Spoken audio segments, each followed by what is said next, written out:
In this video tutorial, we'll perform mediation analysis using SPSS. Mediation refers to a situation when the relationship between a predictor variable and a dependent variable can be explained by the relationship to a third variable called mediator. So mediation is a process by which a predictor variable affects an outcome. In mediation, third variable is thought to come in between x and y. So x, that means independent variable, leads to the mediator, which in turn leads to y. So in this figure, we are actually looking for this path. So you see that income, this actually affects the saving, and savings actually affects the expenditure. So instead showing the total or direct effect from income to expenditure, we are actually showing the indirect effect of income on the expenditure, where savings would act as a mediator. So in this scenario, our research question is, does income affect savings, which in turn affects expenditure? Mediation is said to have occurred if the relationship between your independent variable and dependent variable is reduced by including the third variable or mediator.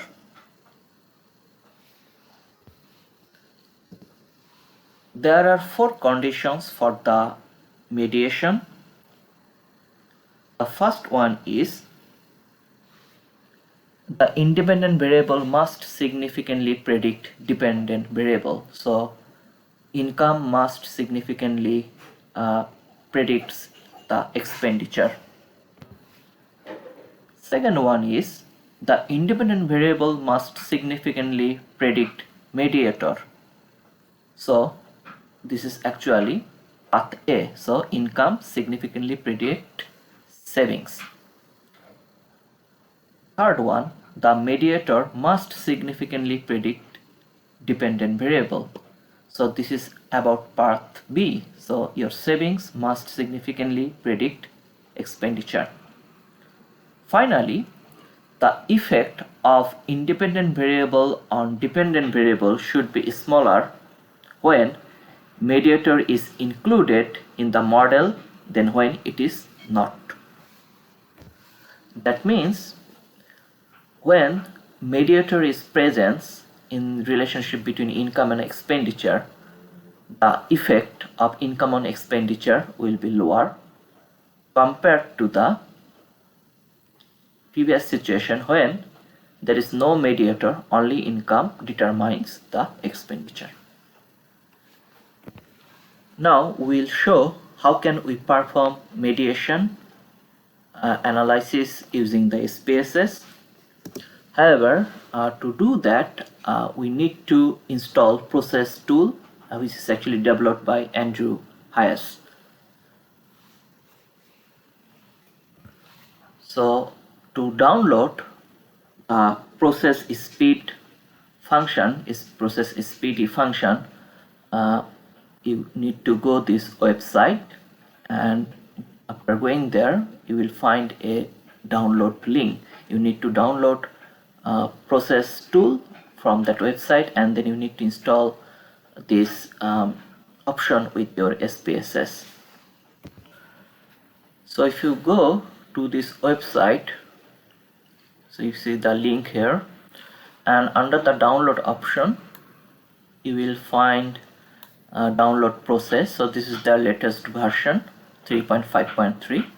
so first you need to download it to your computer, and after downloading you need to open your SPSS file. But remember, you need to open your SPSS software as an administrator. Okay, so when you actually open your SPSS as an administrator, you go to the extension and under the utilities there is option of install custom dialog. So click that one, and then you go to that folder where you have downloaded the process SPD file. So you click there and click the open, and if you do that, then it will be installed with your SPSS software, and you can find it under the analyze regression, and you see process by Andrew F. Hayes. So it is installed and it is now embedded with your SPSS software. Next, we will show how can we actually analyze this mediation since your process tool has been installed. So to do that, this is your variable expense, income and saving. For the simplicity, I put y, x and m after the name of the variable, so that will clarify which is actually your dependent, which is actually independent, and which is actually mediator. So in my case, expenditure is the dependent variable, income is the independent variable, and saving is the mediator.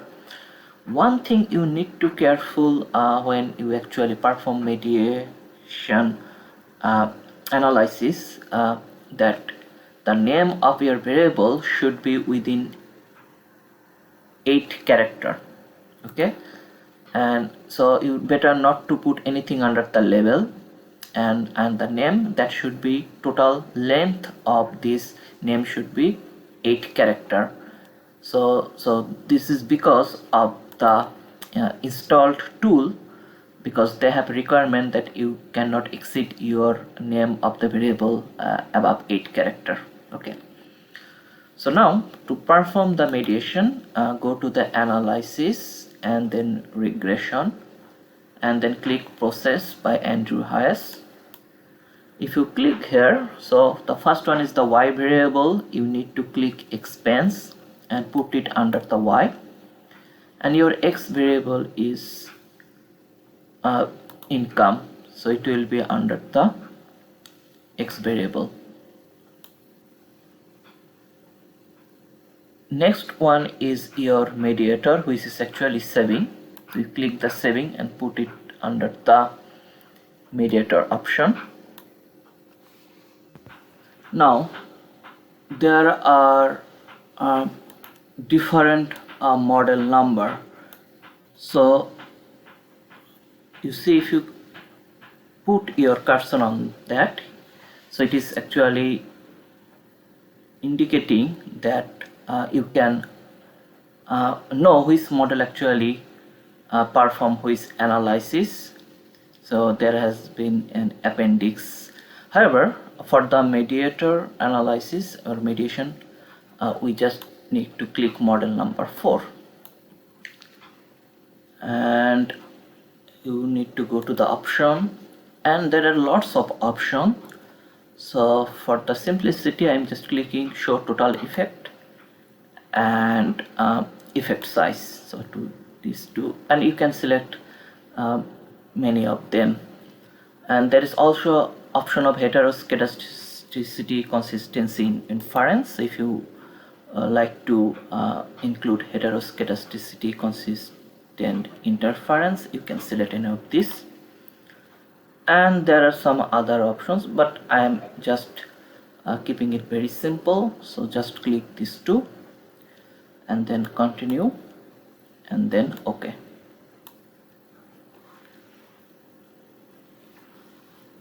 And you will get the result of the mediation analysis. So this is a long table, so you need to be careful how to actually interpret this table.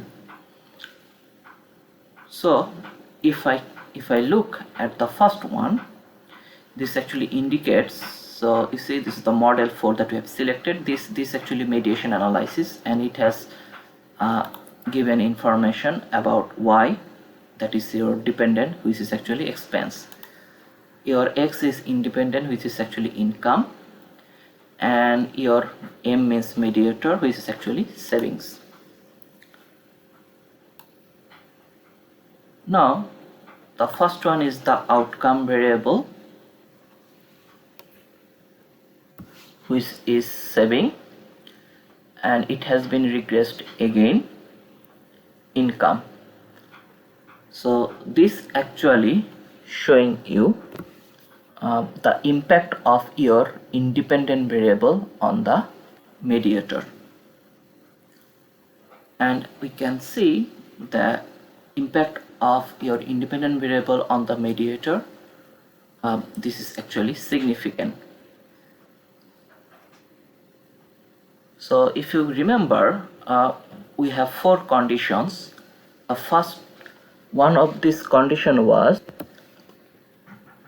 that your independent variable must significantly predict mediator. So if I look, so you see the independent variable must significantly predict mediator, that is path A. So here, this the first one, this is actually showing the result of path A. So income, the impact of income on your mediator, that is saving, and it is statistically significant.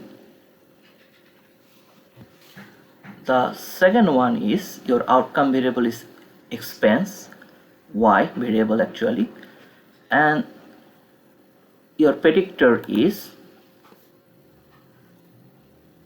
income and saving. So here I included both your independent variable as well as a mediator. That means it shows the impact of income and mediator, that is saving, when both are predictor of your dependent variable expense. In other words, this actually showing path B and path C.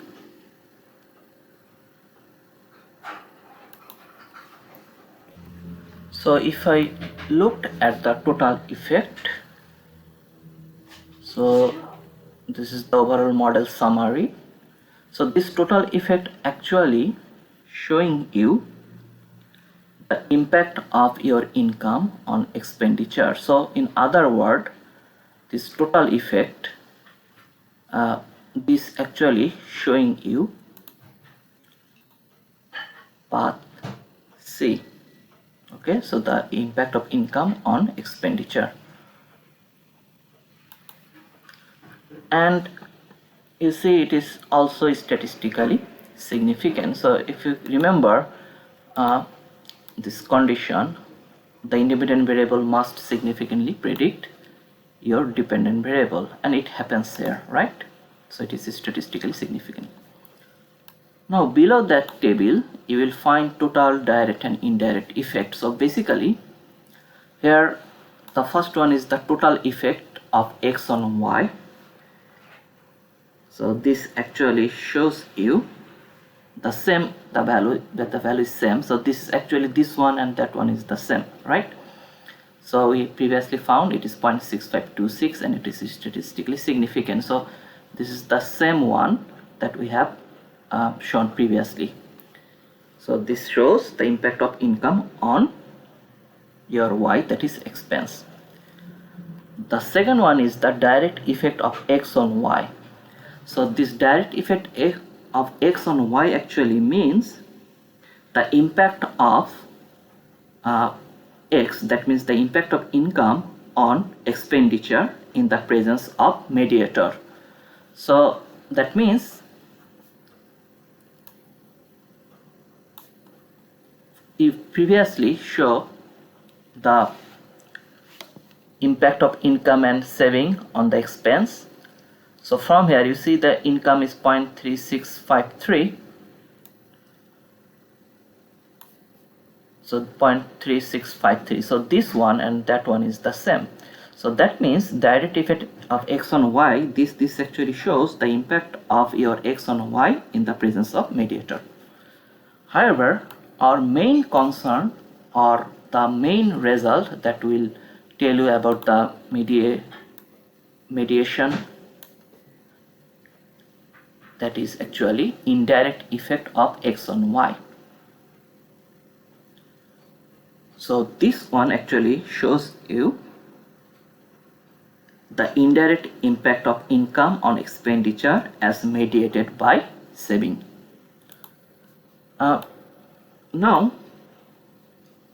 if I looked at this result, the effect is 0.2872, and this is your confidence interval.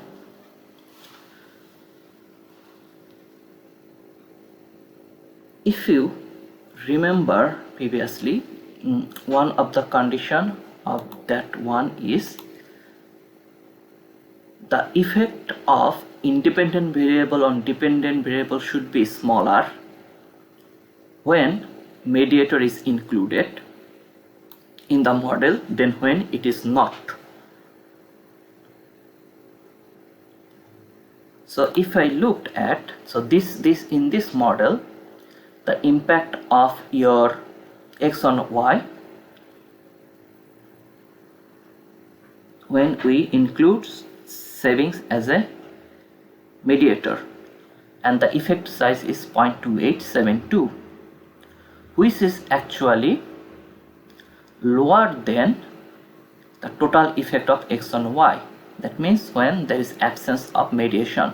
So when there is absence of mediator, the effect is 0.6526, but when I include the mediator, you see that the indirect effect this becomes smaller. Whether your indirect effect is significant or not, you can tell that seeing this confidence interval level. So if 0 is not within this range, or in other words, if confidence interval does not include 0, this indicates that mediation has occurred. That means we can say there is significant indirect effect of X on Y mediated through mediator. We can see this confidence interval, and 0 does not actually fall within the range of this confidence interval level. Thus, we can say there is significant indirect effect of income on expenditure mediated through savings. If you divide 0.2872 by your total effect 0.6526, that will give you almost 44%. That means we can say that there is significant indirect effect of income on expense mediated through savings, and the mediator could account for 44% of the total effect. However, we can test the significance using the Sobel test. For the Sobel test, you need to go to this website. So this is an alternative way to estimate the indirect effect and its significance. So under this Sobel test website, you need to input A, B, SASB. So the A is the coefficient value for path A. That means the coefficient value from your independent variable to the mediator.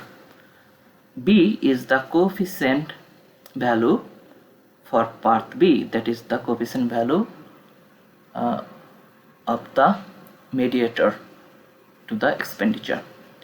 And standard error of A and standard error of B. So standard error of A is the standard error for the path A and standard error for the path B. So let's go to that website. So this is the website for the Sobel test, and for your understanding, it already shows this in a figure. So A, B, C, and you need to input. The first one is the A. So in this case, A is the path A, so it is the impact of independent variable on the mediator, so you need to put the coefficient value of that one. So in our case it is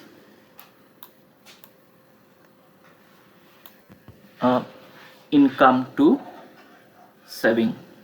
So the income to saving, the coefficient is 0.5968, so I will put 0.5968, and the standard error for this coefficient is, so this is the standard error, 0.0522. 0.0522. Next, I need to put the value of the coefficient of path B, which is in this case savings to expenditure. So if I go below and if see the outcome variable expense, and this is the savings, so savings to expenditure or expense, so mediator to Y, so your coefficient is 0.4813, so my coefficient for path B is 0.4813, and our standard error is, I look there, 0.0701, so 0.0701. Now if I calculate, so you see there are Sobel test as well as Arian test and Goodman test, and this is actually Z test statistics, and you see that in all this case this is actually statistically significant at it's highly statistically significant, so you can say at 1% or even at 0.01%. So this means there is significant indirect effect of income. So if I look at this one, there is significant indirect effect of income on expenditure mediated through savings, where this mediator savings, this actually account for 44% of the total effect. Thank you.